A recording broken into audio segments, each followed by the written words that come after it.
Yeah, I like Victor's idea. He's turned a dragon into Lassie. Whenever you get into trouble, you just whistle, "Hey, boy!"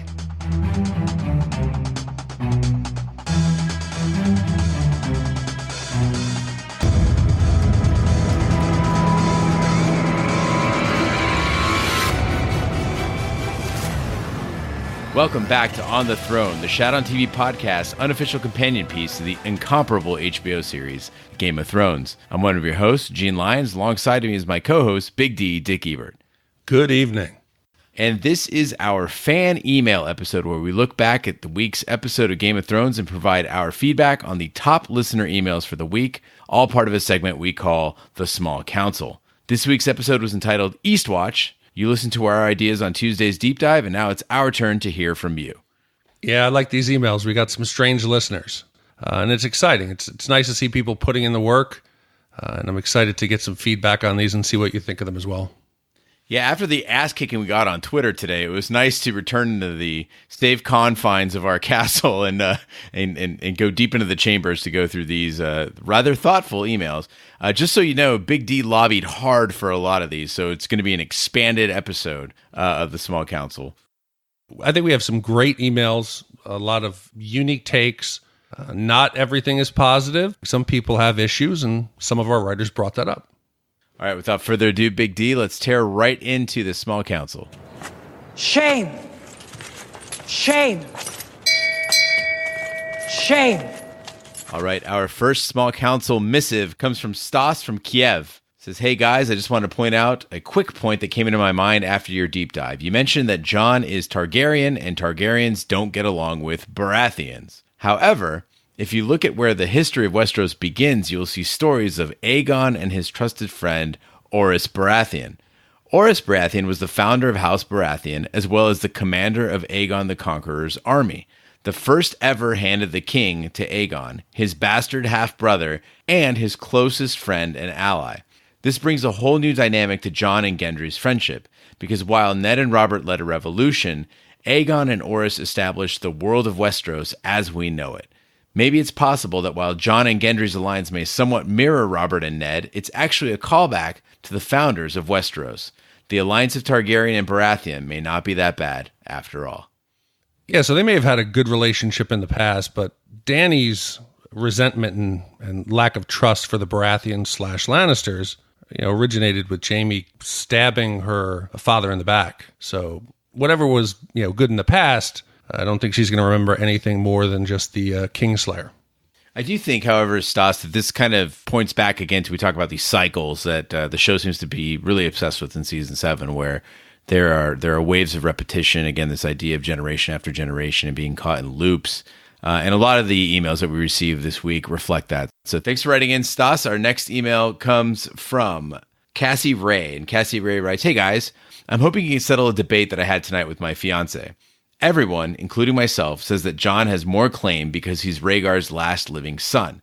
However, the line of succession gets a little fuzzy because Rhaegar was never actually crowned king. So let's say Aerys and Rhaegar both died during the war, but the Targaryens never lost the throne to the Lannisters' Baratheons. The crown wouldn't have gone down to Rhaegar's firstborn son, it would have went to Aerys' secondborn son, right? Now, taking into consideration that sex doesn't seem to be an issue anymore in regards to who rules, Aerys' last living child is Daenerys, so wouldn't she have more claim than Jon? I hope you guys can help me out, and I look forward to hearing your answer. Your podcast is awesome, and I love listening to you guys. Cassie Ray." All right, Cassie, so I did some research, and what I found was that depending on the house, succession actually can change in different ways. So among the First Men, there's a certain order of succession, and among the Targaryens, there's also a law of succession. And according, again, to 2 or 3 sources I found, always find more than one source, the throne can be inherited only by a male descendant. And if there is no other male of the house, then the throne passes to female. So in this case, if you look at Aerys, if Aerys was to die, or does die, it would go to Rhaegar. If Rhaegar is not around, then it goes to Aegon. Jon, if legitimized, and then Viserys would be the order of succession. If all the men are gone, there are no other men of the house or males of the house, then the throne would pass to the female. And that's why Daenerys has a claim right now, because she's the last of the Targaryens as far as the world of Westeros knows. Yeah, but all the houses weren't equal in their bias by gender. I believe some of the houses are different. So yeah, it can change among different houses. So among the first men in Andal law, first comes the male descendants of the deceased laws, and then the female offspring, and then their relatives. So in that case, let's reset, right? Everybody's alive again. Okay, go back to the beginning. Let's say Robb had a child, okay, while Ned was still alive, okay, a legitimate child, married, had a child, okay. If Ned dies, then it goes to Robb. If Robb dies, then it goes to Bran. If Bran dies, then it goes to Rickon, then Sansa, Arya, and then other relatives. Obviously, you'd be excluding Jon Snow because he's considered a bastard son of Ned Stark. So, ladies, if you're planning on ruling, House Targaryen would not be the place to be born. Absolutely not. All right, next up, we've got one coming from Victor. And Victor writes, the latest episode, episode 5, obviously further confirmed the theory that Jon Snow is indeed a Targaryen by displaying to the viewers, and for a considerably long time, Drogon's fondness and affection for Jon, establishing at least a little connection between them. The show obviously wanted to make very clear that dragons like Jon. Later in the episode, we see that Jon Snow goes yet again beyond the wall with a small group of men to catch a white. Now, I strongly believe this connection between Jon and Drogon will play a crucial role in the episodes to come, because if you go back to the season 7 trailers, there's a particular shot in which Jon Snow, together with what we now know as a small group, are all beyond the wall, but they get in trouble with the army of the dead, clearly. You can see Jon and his group kind of on top of a rock or something with thousands, if not tens of thousands of the army of the dead surrounding them. They are clearly going to die in that situation because it's thousands of whites versus like 10 men, unless a miracle happens, unless some big thing intervenes in their favor. And this is where Drogon comes into play. Since Jon is a Targaryen and now has a connection with Drogon, Drogon will actually start to follow Jon around and protect him too, just like Drogon has a connection with Daenerys and follows her around and protects her. What will happen in the next episode is that Daenerys will be at Dragonstone, just going about doing her thing, when she and everyone will notice Drogon seemingly disappearing just out of the blue, going somewhere that they don't know and without Daenerys.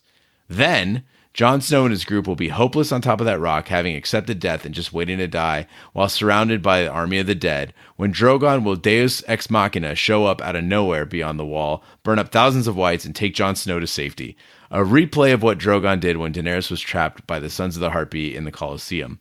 This will, of course, make Jon question who he really is, who was his mother, and when Bran tells Jon Snow the truth about his parentage, he will accept it without skepticism. Yeah, I like Victor's idea. He's turned a dragon into Lassie. Whenever you get into trouble, you just whistle, "Hey, boy!" and he comes down. I can't see it happening. Yeah, we all predict from the trailer that Jon and the group up north is going to run into trouble, but I can't see Drogon just abandoning Daenerys and flying off on his own. No matter how much they liked him and how much he rubbed his belly and touched him on the nose and they bonded, I don't see that happening. I think the estimated speed for these dragons, I've read different ideas, but I think it's somewhere around 65 to 70 miles per hour. Remember that they're not airplanes. It seems that Drogon, first of all, would have a primacy response to Dany, who hopefully is not just doing her thing, walking around Dragonstone, but actually has some important shit going on. I'm actually surprised, honestly, that Drogon hasn't been used, nor have any of the other dragons, to go and assist Casterly Rock. It's like poor Grey Worm's just hanging out there with his ass in the wind, and they've got the air cavalry and aren't using them. Yeah, and people have commented, wondering why she's only chosen to use one dragon so far. It seems like a waste of assets, or maybe she's not just quite sure how they'd perform in battle, even though we've seen them in Marine. Even with one rider, the other two were fairly productive in support. But I think we'll find out here in the next couple episodes. We have to. We don't have that many left.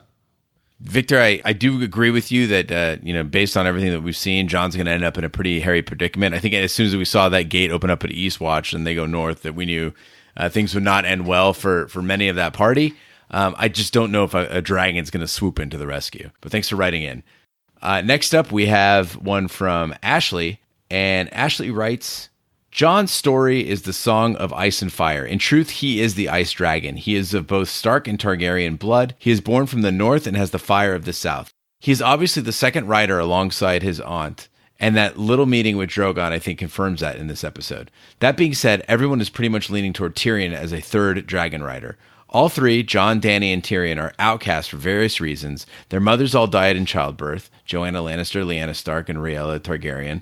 All three have dead fathers, and all three are the third child of their families. Tyrion is the youngest out of Cersei, and Jaime. Daenerys is third after Rhaegar and Viserys. Jon is the third after his half-brothers, Rhaenys and Aegon. Also, Tyrion does not have to be Targaryen to be a dragon rider. There are many instances throughout Westerosi history where dragon taming has nothing to do with being unburnt like Dany. Instead, feeding, taking care of, taming the dragons can be done by those not just of Targaryen blood. Since Tyrion already showed us that he can be around the dragons without being eaten when freeing them in a previous season, it is possible for him to ride without his Lannister bloodline coming into question. So I think all that considered, there's a pretty decent set of facts for us to think that Tyrion could be number 3. Leaving that behind, we can't forget that Game of Thrones is always about balance. Thus, it can be assumed that if there's a 3-headed dragon on the fire side, there must be a set of 3 somethings on the ice side.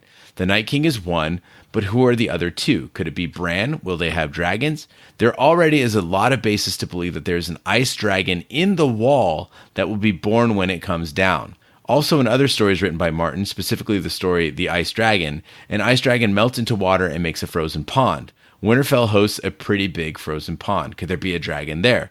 Finally, I love the Harry Potter connection you guys have been making with Snape and Littlefinger, but I think you're forgetting another fun crossover perhaps. In the Harry Potter story, Neville Longbottom and Harry both could have been the chosen one. Voldemort chooses to go to Harry's house because he believes he's the chosen one, but it isn't until Voldemort himself makes that choice that it becomes so. What if the legend of Azor Ahai is the same?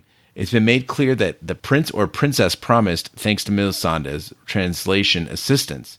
Thus, what if it could be Dany or Jon?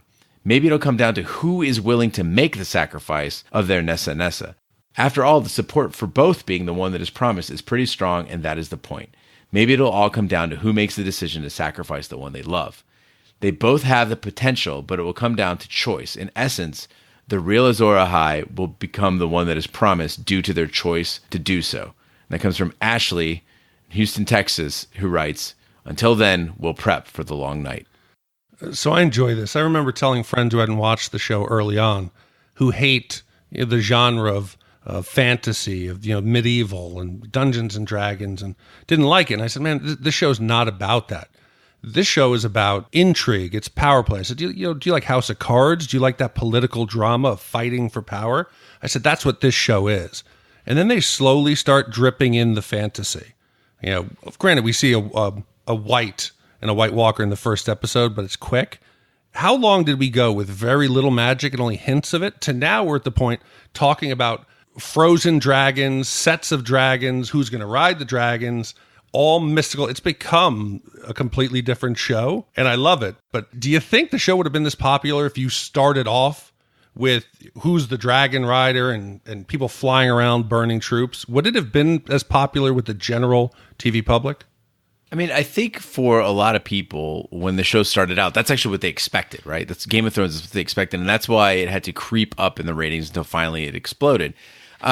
For a lot of people, though, who have stuck with the show, I think it's gratifying to see something to the effect of all these characters who have come so far, who have developed so much. And you think back to when the dragons were first born even, or when Daenerys, was first sold off. They came from something very small to be something very huge. And I think people appreciate that. That being said, with regards to the dragon riders, I do like this idea that people have been trying to figure out how Tyrion could be a Targaryen, right? That maybe, his mother is really his mother, but his father is not Tywin. This is a great explanation for how it could be that Tyrion could be a dragon rider, but not be Targaryen. But again, the preoccupation with it, I think, is disturbing some people.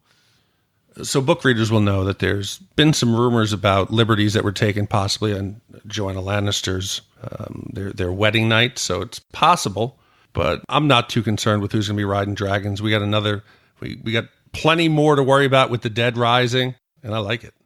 I should point out that Ashley was not the only one with this viewpoint. We had several emails that came in regarding the dragon riders and really thinking along the storyline, the 3-headed dragon and that sort of thing. So other listeners, including Brittany, largely said the same thing. Sorry we couldn't include everyone's email on this one. And of course, to see all of them in their full form, this one was truncated as well. You can see them all at shadowntv.com.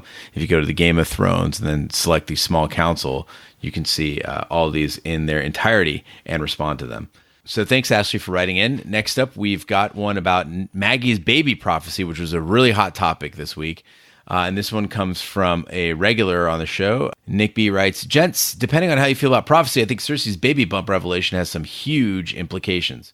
For starters, when Cersei asks if she will have kids with the king, Maggie replies, 'Oh, aye, 6 and 10 for him and 3 for you.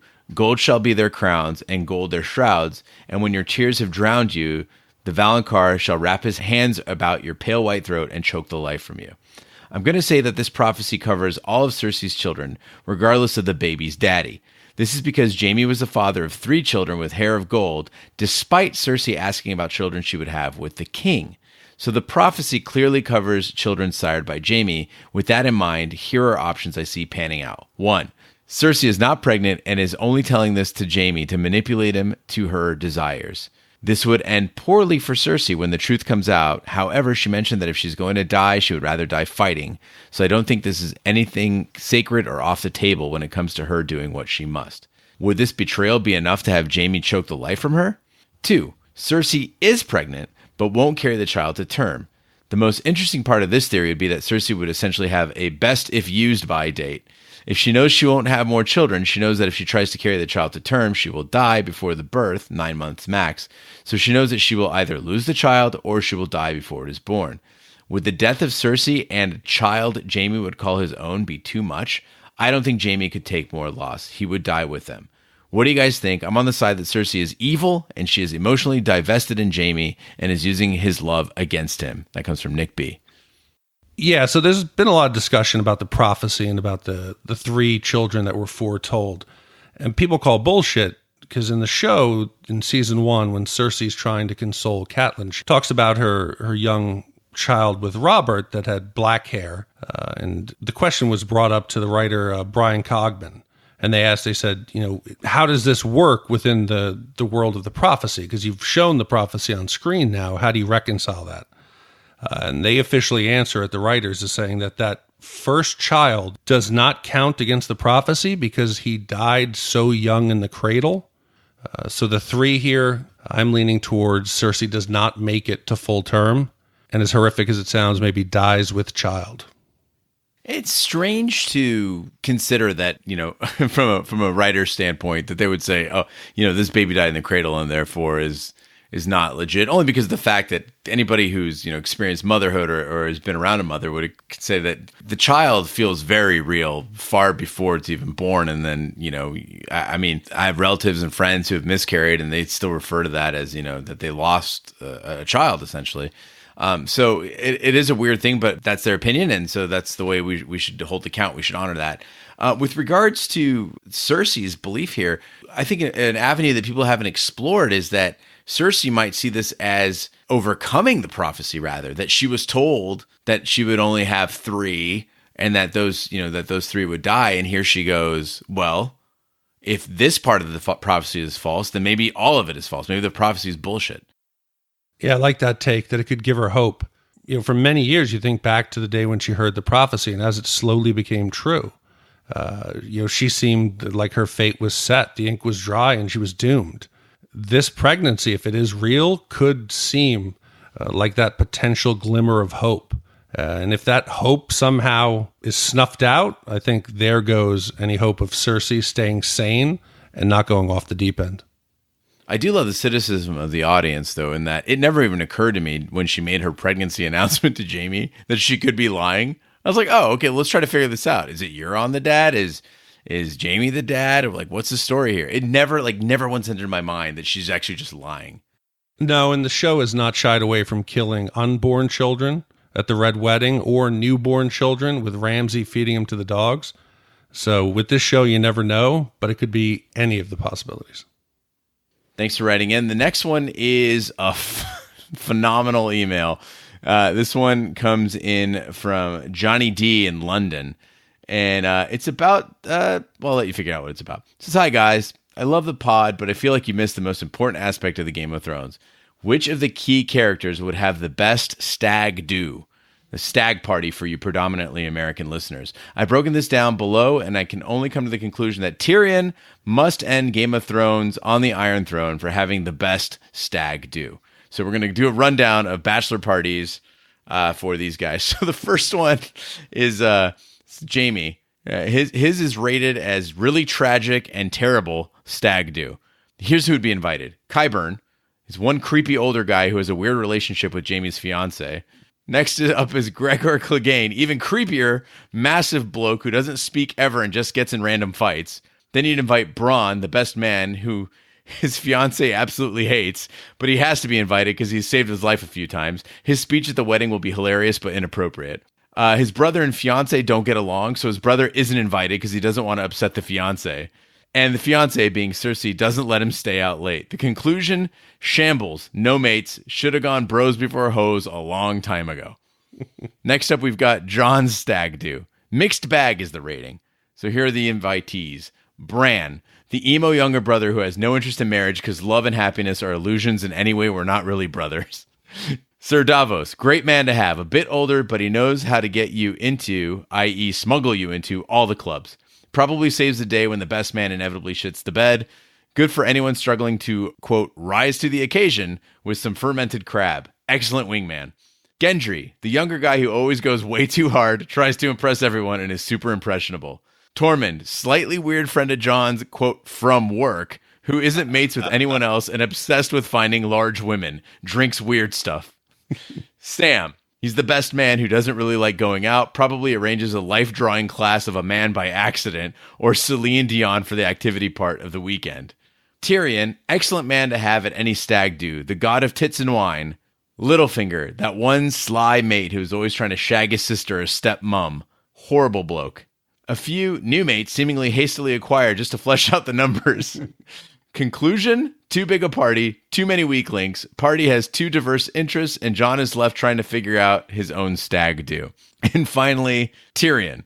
Tyrion would have an absolute tear-up stag do, a 1 week bender in Ibiza. What happens on tour stays on tour. The invitees would be Jaime, loaded older brother, the downside of having to make him best man, offset by the fact that he's good looking and his hand is literally made out of gold.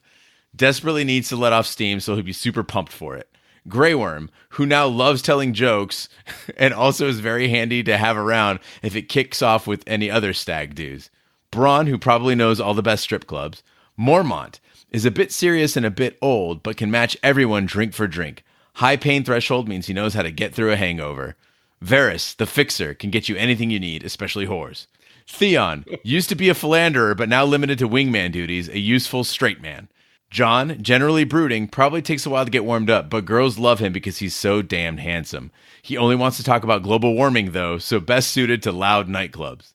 And unnamed Dothraki, I think he's called Quogo. Got absolutely no filter, sure to do something outrageous very, very loudly. The conclusion, tight group, big boozers everywhere, no real weak link, stag do for the ages. Thank you, Johnny D, for that amazing overview. He forgot that Jorah is just getting over a really bad infection. So, you might want to stay away from the ladies. And I can picture the Dothraki just pulling off all their clothes, going shirtless. But great work on this. A lot of thought was being put into it. And as you're reading through it, I'm picturing it. I just don't know why would Littlefinger be involved? You never want to take him on any party. He's just going to be trying to steal everybody's girl. I think he's going to play that Knights of the Vale card forever, though. Like, oh, he didn't invite me? I brought you the Knights of the Vale. He'd be the dick trying to steal, tip off the bar, and he'd get caught and then just, stick the tip into somebody else's pocket. Oh, that'd be a mess. Yeah, so Johnny D, honestly, I can't improve upon this. I got nothing to say other than this is pure gold. Thank you so much. Next up, we got one about Sam leaving the Citadel. This comes from Luke from Spearfish, South Dakota. Says, you guys didn't talk about Sam. So you think it was a good move for Sam to leave the Citadel? I feel like he could have done Jon and the world of Westeros a better service by sneaking around, finding information, and sending it back to Jon by Raven. It showed once a few episodes back when he sent word of the secret dragonglass mine near Dragonstone. I mean, he basically grabbed all he could carry and left. I just feel he left a lot of useful knowledge behind, which might even include Jon's legitimacy. The way he was talking to Gilly about High Septon Maynard's memoirs made it seem like he wouldn't have brought that book along because he found it useless. I know us, the viewers, got some major insight that pretty much seals the deal on Jon's legitimacy, but unless you have documentation, I think it would be hard convincing people he's the rightful heir. As always, love your podcast. Keep it up. Regards, Luke from Spearfish, South Dakota. Yeah, we know he's not much of a fighter. So the best way he could serve is by cultivating and searching for knowledge. He asked the maesters, why don't we all start looking through and maybe we can find an answer? Leaving the central repository for knowledge and all history doesn't seem like a bright move. He could get back up to Winterfell or wherever he's going and be like, man, I'm missing book 7 in this 10-part series that has the answer. Is he going to turn around and go back? Yeah, I don't really know what his plan is. I know that he wants to, again, achieve great things, right? He doesn't want to read about the greatness of other men. But the thing is that as a maester, he can fulfill some pretty huge duties. I mean, they're legendary. You've seen it in multiple places, including Winterfell and Castle Black, that the maester is revered, and also that they play huge roles in the day-to-day life and the overall, moral compass and history of each place. I think it's silly that Sam left out of what seemed like spite because he was angry that the maesters didn't take Bran's warning seriously. If the maesters choose to send ravens to all of the houses in the north, Sam makes it clear they would immediately believe the threat is real and send all of their troops north. He would have been much better served as an asset to the fight by trying to slowly work on the leadership of the archmaesters as opposed to going north. What's he going to do there? His chances of helping are limited. I unfortunately, on the Instacast, referred to the Tarly House sword as Bright Roar. In fact, it's Heartsbane. And we can assume that Sam is taking that blade, and that's going to play some role in the future. And, that's fine. I'll withhold judgment on that. But I do think that the book that they did pack with them that proves Jon's legitimacy, I think that'll be a bigger role than the sword. I hope so. Also, if you love little Sam, why are you leading him back to danger? When they were at the wall, he was trying to get them to Molestown and to get them to safety. Try to find a safe place. Let Gilly stay with little Sam. Go north, have your adventure. I wouldn't be taking my kid into known danger. It seems foolish. I agree. All right, this next one comes up from Christina. Christina says, right now, and this could change, it seems to me that Littlefinger is still making a power grab. That his motivation is still to rise to power in whatever way he can. That may be getting Sansa to marry him. It may be to report back to Cersei to leverage information for elevated station. Or it could be some other thing we haven't yet seen. I know there is a theory that he will turn out to be a good guy in the end, but week to week so far, I've seen no evidence of that. I feel that Littlefinger still represents all that is wrong with monarchical rule, that the only person he really cares about is himself. Now, to Varys. Over the years, we've seen him act similar to Littlefinger for the most part, different means used to seemingly the same end. But getting to see his exchanges with major characters in Season 7, I think his endgame is completely different than that of Littlefinger.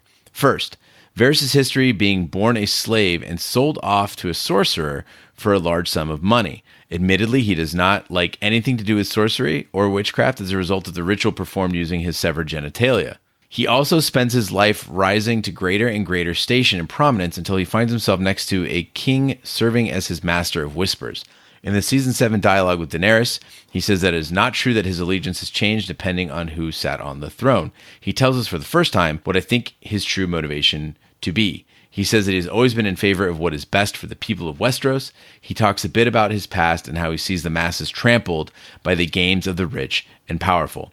We're led to believe in this exchange that he is backing Daenerys because he thinks she is different than the others and will be the best option for the people. Daenerys believes this and retains his counsel. But here's the rub as I see it. There's clearly a mole in Daenerys' counsel. We have seen this several times in what appears to be leaked information to Cersei or Jaime.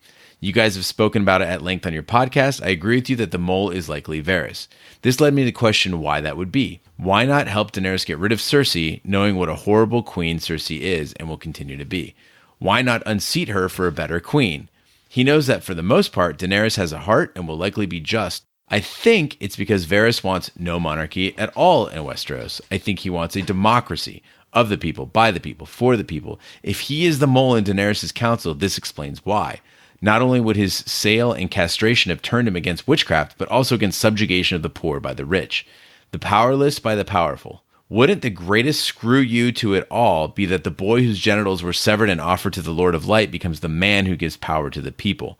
George R.R. Martin has said at the end that the end of this saga is bittersweet. Perhaps the bitter is that none of our beloved characters attains the Iron Throne, and the sweet is that the people of Westeros become a free and democratic people with the Night King defeated and all the would-be monarchy. Perhaps they are free to live and worship as they wish. So, as it stands right now, Littlefinger seems to embody all that is wrong with the power struggle of a monarchy. Despite his humble beginnings, he has decided to play the game to attain power for himself without care for the others who will still toil below. Varys seems to want the people to prevail, for them to have a better life and have greater control over their own destiny. And that comes from Christina. So, Christina, I really like this email and I like this thought. Daenerys is focused on breaking the wheel, but as we've seen, everything in Game of Thrones is cyclical. There's always someone around. It's always in danger. The only way you want to have a prolonged period of peace and truly change the wheel for good is some form of democracy. I love the idea. I hope it comes true. Thanks, Christina, for your email. Next up, we've got one from Brady. Brady writes, I can't have been the only person to notice that 7 men heading north of the wall echoed the roles of the 7 gods, some literal, some more symbolic. The father is Beric Dondarrion, who represents divine justice. Thoros is the mother, who represents divine mercy. Jon Snow is the maiden, pure and innocent. The crone is Jorah, wise and experienced. The warrior is the hound, which is obvious. The smith is Gendry, which is also obvious. The stranger is Tormund, a stranger to Westeros, given he comes from a far north of the wall. What do you guys think of this idea, Brady? I think this is interesting. I mean, to me, it looks like you could have mixed up some of these and made them slightly different. So in that, I don't know that's a perfect match, but it's an interesting observation. Gendry is just too easy to make him the smith. Couldn't he be the mother? Or couldn't he be maybe the maiden? No, he's clearly the smith. I mean, look, when I saw the 7 of them go north of the wall, I tweeted, I said, the first person to write us about noticing that it was 7 people going north of the wall with regards to the 7 gods, I said, you're going to win a swift kick at the dick. So, Brady, congratulations. But I see where you're going here. A lot of people also were putting out memes this week, referring to them as basically like a Dungeons and Dragons party. No, actually, I'm rearranging them right now. I think that Beric is the mother. For divine mercy, he's come back 6 times. So I think he represents that. The warrior, yeah, we'll go with the hound. Yeah, I still like that. The smith, we'll go with Gendry. The stranger, yeah, Tormund, he fits him. But I think for the father, since Beric is now the mother, the father has to be Jorah. Wise, experienced, I think it fits. But we could do this in, God, how many different ways? You also could say that the crone is the warrior because he has the vision. You could flip it around and say that the stranger is the hound. It could go, Well, the stranger could be Gendry because nobody knows him. Or how to pronounce his name. Gendry. All right, thanks for writing in, Brady. Next up, we have some A-Team action here, right on the tail end of the 7 gods and 7 characters idea. This is the White Walker capture plan coming from Doug. He says, hi, fellas. I picked up on the podcast this season. Really great stuff. Keep up the good work. I'd love it if on Thursday you could do a deeper dive into this plan to capture a White Walker and I guess present it to Cersei or some shit. I was astounded at how quickly everyone agreed to what seems like a ridiculous plan. It was actually distracting for me the rest of the episode. If you could just touch on what exactly the plan is and how it's supposed to help everyone's cause, that'd be super. Other than just getting the badass crew of 7 together, I wasn't sure what the fuck was going on. Thanks, Doug. So I started thinking about how would I capture a white? And problem is they don't generally seem to travel alone. The only solo white I believe we've seen, other than the opening sequence with the girl, they generally seem to travel in packs. So that means you're going to have to try to separate a pack. This presents a lot of danger. You could lay some kind of trap, maybe try to get their leg, but if they yank pretty hard, you might take the leg off. I don't see of any easy way to get this done. Is it worth trading potentially 7 of your best warriors on a plan that the likelihood of succeeding is maybe, 15%, 10%? How would you try to capture a white? I mean, for me, I think it really comes down to maybe allowing one in. That's the part that worries me. Like, I know it's not The Walking Dead or whatever, but if I were a superstitious person living in Westeros, without the benefit or aid of of advanced science or anything like that, I would be like, do not bring that into this city. You know, you don't know how it spreads. You don't know. I would be like, absolutely not. This is a terrible idea. And so I don't understand, you know, the idea that I was surprised that nobody raised a hand and just said, hey, this sounds like a really bad idea. Like everybody just seemed to kind of nod and go, yeah, I guess. Okay. Yeah, I think they needed to. If you wanted me to catch one and you gave me 6 months, I could do it. I would set up maybe some pits. I would set up some snare traps. But to catch one really quick, you're going to force them to be reckless and actually have to proactively go search for a herd, which inherently is dangerous. And then you have to somehow get it back. Because once you catch one, you know they're all going to come after you because they're not alone. So I don't know any way this is going to work. It's a disaster. But I'll tell you one thing, it's going to be fun to watch. I have no doubt about that. I'm definitely looking forward to episode 6 and seeing how they figure this out or don't. Next up, we have one coming from, well, there's no name here. Okay, you know what else you could do? You could get a large crate. And if you prop the crate up with a stick and you run a rope around the boulder, and then you put some kind of meat or you put maybe Gendry under the box, the white goes under, you pull the string, boom, you got him. I mean, that is the finest kind of meat you can find in Westeros. It's just a fresh young Gendry. Ladies love him. Whites love him. A few people have tried to figure out how we're going to get looks at his body while he's, you know, all bundled up in furs going north. And I think the best solution that I've heard is just a fur vest. I think it's going to be the way to go. A fur vest is always the answer. All right. Thanks for writing in. The next one is titled Question on Little Sam. It says, Sam told the Maesters he let Bran Stark through the wall, quote, years ago. You'll remember Gilly and Little Sam were both there when this happened. So, why does Little Sam look so young, maybe 2 years old, in a scene after Sam just said that? I see 3 reasons this might be. Reason 1, oversight of the show, but is that likely in a scene right after Sam relates an event to the timeline? Reason 2, something weird about the calendar in this universe and their definition of year. And 3, it was deliberately done as a hint that Little Sam is a special baby somehow. Thoughts? Well, this made me think back to a topic you had covered. I believe it was maybe last Small Council, wondering why Sam, when he encountered the Whites at the end of season, was it 2 or 3? And they just walked past him. And we wondered, was it he's not a threat? He's just pathetic, and they choose to walk right past him. Remember, Sam saved Little Sam from Craster's Keep. And Craster's Keep, all the young babies they were providing to the White Walkers as a sacrifice or whatever, to where they would convert them into the White Walkers. So the writer asks, is Little Sam special? Well, we know he is special because technically his brothers are White Walkers. I hope they don't go there, but it could explain some of the special treatment that Sam got. Maybe they let him go because they knew that he had, somehow intervened and saved one of their brothers. I think it's unlikely, but it's plausible. I liked it with Ripley and Aliens. I think I can continue to like it to here. So I'm sorry, Alien 3.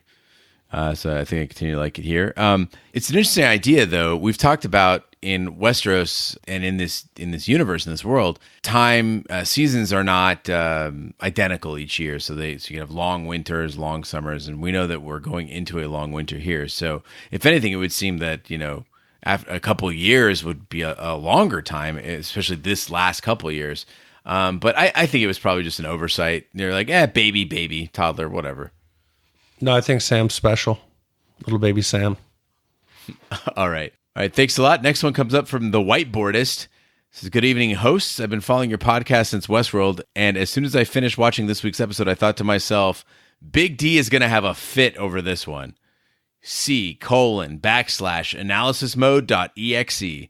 Bottom line, is the show becoming predictable due to poor writing, or because it's hard to keep obvious story points mysterious this late in the game? Also, is the show doing an adequate job portraying the passage of time? As this season has gone on more and more often, the tinfoil theories have turned out to be correct. Be careful what you wish for, because it seems like your traveling roadshow of freaks is coming true this season. On top of that, as I predicted to my friends, Gendry was magically found smithing along the way, and Jaime floated down the river to safety without removing his armor, and Samwell finds proof of Jon's parentage, though he annoyingly ignores it. Additionally, people travel from near King's Landing to Dragonstone to King's Landing, back to Dragonstone, and then all the way to the Wall in one episode. Just how much time passed? The show seems to have lost any sense of pacing. From what I recall, the reason we were getting less episode this season was because they didn't have enough material for the full 10 episodes. But it feels like they've already cut out plenty of relevant material. Here's hoping they still manage to give a satisfying ending. Looking at you, Sopranos. C://asyouwere.exe, signed The Whiteboardist. And C://tinfoiltheory.txt, the white they bring back as proof will be Hodor. So I think I've come up with the answer to this, or at least what's caused the complaints and the rushed plot and some of the disjointed components. George has been feeding them, we assume, an outline of kind of end points for the show, forcing the Double D and the writing staff to work backwards from that point. And with so few shows left, they have to take shortcuts to make it get there. So it's more the plot is being driven by an end goal instead of organically following an arc. I think one of the dangerous things about this precedent, too, is that we talk about the balance between exposition and action, how some shows move too slowly. I think Westeros struck a pretty good balance there. But what happens in seasons like this is that we're not getting enough time with these characters doing normal things. You know, someone wrote in about in season 4, I believe it is, when Tyrion has the discussion of his cousin, and the story is not directly overtly related to any of the action. It's a slower paced scene, but it's incredible acting. It's great storytelling. And there are lessons in there about Tyrion, about the world that they live in, about the viewpoints on idiots and the outcast. And you care more about him as a result. We don't care so much about these characters necessarily for the heroic actions they took or the special effects that were involved, but rather the dialogue, the relationships. And I think those are suffering this season, but there's plenty of time to turn that around. And sometimes you might need to hit a reset, or you might just need to put the pieces in place. And this beats either jumping into something that doesn't make sense or just having it written out for us. Somebody telling the story. Okay, and then John went here and did this, blah, blah. At least we get to see it, so we can't complain too much. No, and there's also the chance that this kind of rushing and forcing the pieces together will only be this 7-episode piece. And hopefully then when we come back for the final season, the final 6 episodes, it's okay. I'd be willing to take those shortcuts now to get to a coherent finish. I don't think it's as big a problem as we're making it out to be. And it's still great TV. There's nothing else better on TV to watch. All right. Thanks for writing in. And our last email to the Small Council comes from Max.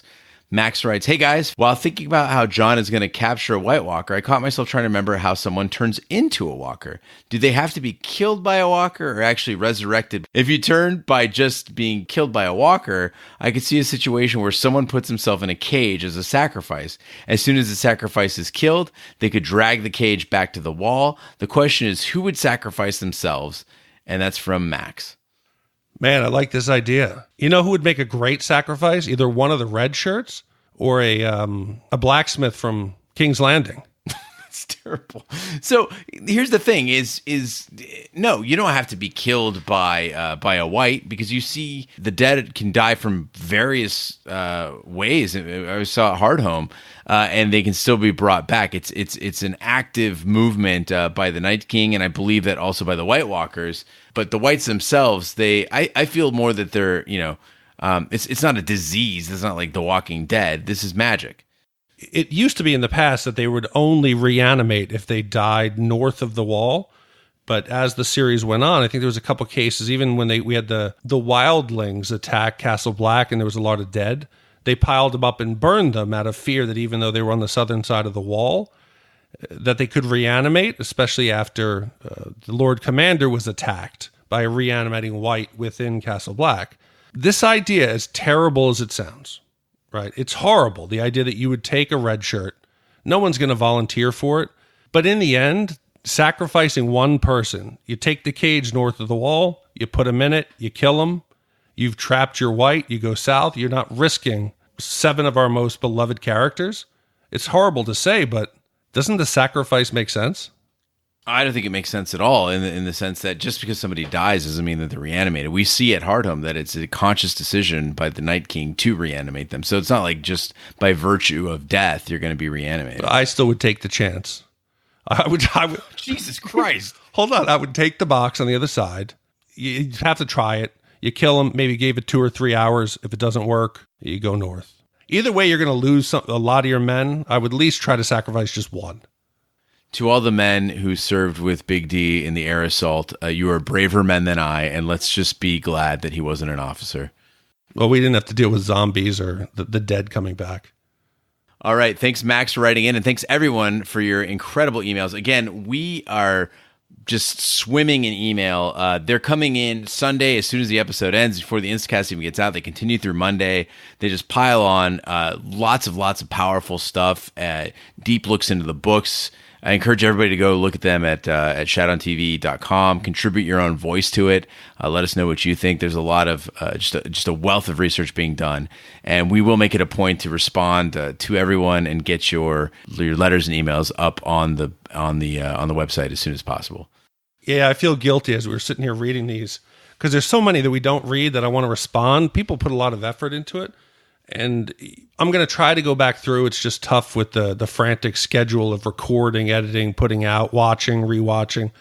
But a lot of these emails, it means a lot to us that people put in the time. So even if you don't get read on the air, please don't think we're not even reading them or they just don't mean anything to us. We discussed about 15 emails trying to fight to get them on right in this podcast. Great stuff. We appreciate them. Keep them coming.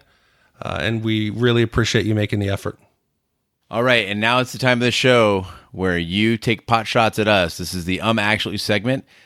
So we'll start off with one from Christina. This is a YouTube comment. So again, if you have a correction for us, you can write in on YouTube. You can write in via Twitter using the hashtag Actually, or you can write straight to us in an email at host@shadowntv.com and include in the subject line Actually. That'll help us spot them quickly and get them all curated. So the first one says, actually, Sam cannot be the head of House Tarly. He is sworn to the Night's Watch. Jon had to die for his watch to end. Yep, that is a good one, Christina. You're correct. So the next one comes from YouTube again, from Sunk Yo Ship. Actually, Sam has Heartbane, not Bright Roar. Bright Roar was the family sword of House Lannister. Pretty sure it was lost, and that was Sunk Yo Ship. So that's Heartsbane, not Bright Roar. My bad. That was my bad. I take full responsibility for that. Next one comes up from Chris Cross. Actually, a scorpion is not a clever name thought up by Game of Thrones for a fantasy weapon they made up in their heads. It has a real origin made by Romans who could be considered of a similar tech level to Westeros. The name has nothing to do with a multi-legged giant tail stinger scorpion. There's nothing unrealistic or ridiculous about its concept. It's perfectly feasible for one man to use it, albeit at a slower pace, which seemed pretty similar to what Bronn was shooting at. That comes from Chris Cross. Chris, you're absolutely correct. I look up the history of it, and it's actually different from a ballista. It was typically a two-person weapon, but it could be operated by one, just at a slower pace. Oh, this next one's one of my favorites. It's from Gary. It was an email. And I got to tell you, Gary made my day. Because there's two different types of actuallys. There's like the, hey, actually, you guys screwed up here. And then there's the, actually, you guys suck. So Gary gave me one of those. Gary's email was titled, "You're wrong. Actually, Jaime never saw someone burn. He killed the Mad King before he burned anyone. Please, before you tell your knowledge of Game of Thrones, try to actually have knowledge." And that's from Gary. So I was so happy to respond to Gary right away, because obviously Gary hasn't been paying attention to the show. And I said, "Dear Gary, here's some dry pie for you. And thanks for listening." And gave him the dialogue between Jaime and Ned Stark when Ned was held prisoner before he was executed. 500 men just stood by and watched. All the great knights of the Seven Kingdoms. You think anyone said a word? Lifted a finger? No, Lord Stark. 500 men. And the room was silent as a crypt. Except for the screams, of course. And later, when I watched the Mad King die, I remember him laughing as your father burned. It felt like justice. So it sounds to me like Jaime did watch somebody burn. Yeah, I mean, they make several references in the show to this scene and to multiple scenes where people were burned alive. Jaime being part of the Kingsguard, it seems pretty obvious that he might have been around for a few of those. So, sorry, Gary. Next one comes from Ryuna Ostuna, and it says, actually, Ned was alive when Sansa wrote that letter. You are absolutely correct. in Sansa's letter, she says, basically she's appealing to Robb, and she says, to say father, essentially, or for the love of your father. And so, yeah, she would have no reason to mention that if Ned were already dead. You're absolutely right. My apologies. Mea culpa. Yeah, and remember, she wrote the letter as an attempt to have Joffrey give him the option of taking the black. So good catch on that. And that's the way you do an actually. Next one comes from Kyle S. Actually, so you mentioned Cersei's prophecy. In the show, Cersei had a baby with Robert that died of fever. So prophecy wrong. We discussed that earlier on. The show runners and the writers have essentially written it off, saying the baby, if it dies in the cradle, it doesn't count. So prophecy is on. The next one is the sweetest actually I think we've ever gotten. Turner, you're an absolute sweetheart. It says, actually... And I know it was a minor oversight since there was so much to discuss on Tuesday night. Thank you so much. Robert killed Prince Rhaegar and not the king with a warhammer to the chest. You're absolutely right. We just discussed it. The king was killed by Jaime Lannister, so it was not Robert who killed him. Robert killed Prince Rhaegar and actually replied to Turner with a beautiful artistic rendition of what that looked like. But you're absolutely correct, Turner, and thank you for being so gentle. It's been a long week. Here's another one. Unfortunately, I don't know who it's from. And it wasn't so much as an actually as to giving us a possible answer for a question we're always asking. But actually, regarding Euron ships, we as the audience don't need to take Euron at his face value. He said 1,000 ships, but you yourself said we haven't seen 1,000. Perhaps, to him, 1,000 means just a bunch. Maybe he's just exaggerating to his men and to Cersei. Yeah, I think that's pretty valid. I mean, there's hyperbole, there's room for that. I did have a discussion with a couple people on Twitter, though, I think including Tiago and some other listeners, though, about, just how many he's talking about. Because honestly, if you had only the men that we saw at Pike, it would take a year to even build 30 ships. So even if you have 100, that's no small feat, considering that he seems hot on the tail of the Iron Fleet. It wasn't like he took a year to regroup. No, I think also maybe 1,000 is a magic number. When Jaime's reporting to Cersei all the damage they've taken, they lost 1,000 wagons. We didn't see Daenerys burn maybe 50. So maybe 1,000 in Westeros is a figure of speech. I feel like someone's going to make a supercut now of all 7 seasons, all the time somebody said 1,000. They're going to slap it all together. There's someone out there right now working on it, so thanks for that. And finally, we have one from Greg. And Greg, again, opens up very kindly. He says, thanks for reading my email on air. I rewatched The Battle of the Bastards and actually did not see an arrow in Jon's thigh. Check out the pic attached, though. That's some magic force field action right there. So I had spoken about how in previous seasons, our big players, our favorite characters could get hurt, could get injured, could have their lives threatened, and now they seem to just be skating by with some magic force field. And he pointed out that in The Battle of the Bastards, Jon had that going on too. I watched The Battle of the Bastards, and I've watched it several times. I thought when Jon goes to ground, he takes an arrow in the leg. And in the picture, you can see actually the arrow is kind of in the foreground, and it's soft focus. So I guess I need to get my eyes checked or something like that. It's not through his leg, it's near his leg. So you're absolutely right, Greg. I apologize. Jon had a magic force field, and maybe The Battle of the Bastards wasn't all I thought it was. It's still pretty damn great, though. It's a good one. All right. And with that concludes this week's episode of On the Throne, Small Council. Be sure to follow us on social media and share with a friend. We're on Twitter, Snapchat, and Instagram at ShatOnTV. Facebook, search for Shat on TV Podcasts. The website is shatontv.com, where you can find all of these and more. And email us at hosts@shatontv.com. Again, with any thoughts, any further corrections, your actuallys, anything else you want to talk about, and we'll be glad to respond.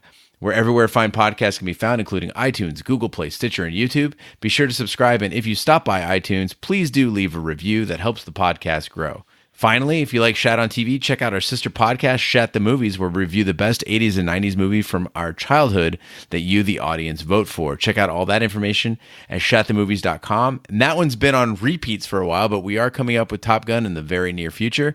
How's that coming along, Big D? It's a good one. We recorded it last weekend. And Top Gun was not the movie I remembered, so I think it'll be a good cast. But the goal is to have it out at the beginning of next week. All right, so on behalf of my co-host, Big D, Dick Ebert, be sure to join us on Sunday for our Instacast after episode 6, the penultimate episode of season 7 of Game of Thrones. Thanks for listening, and as always, be sure to knock twice before joining us on the throne.